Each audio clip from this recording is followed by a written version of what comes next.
Et on retrouve tout de suite en direct de Madrid Henri de la Guérie. Bonjour Henri et merci d'être avec nous. Comment se déroule le scrutin ? Eh bien écoutez, tout se passe bien, les bureaux de vote ont ouvert ici vers 9 h et dans cette école de Madrid où je me trouve, eh bien, il y a beaucoup de monde, assez de monde effectivement.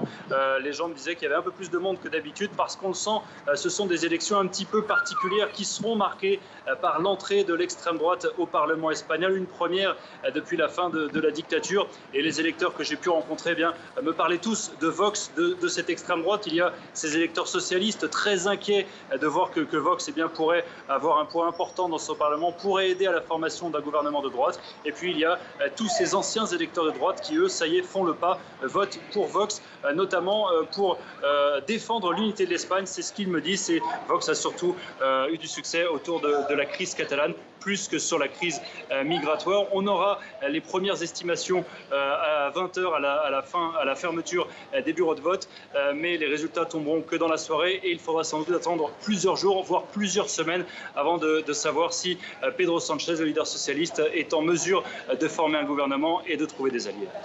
Merci à vous Henri de la Guérie. Et pour plus d'informations sur ces élections espagnoles, rendez-vous sur notre site internet tv5monde.com.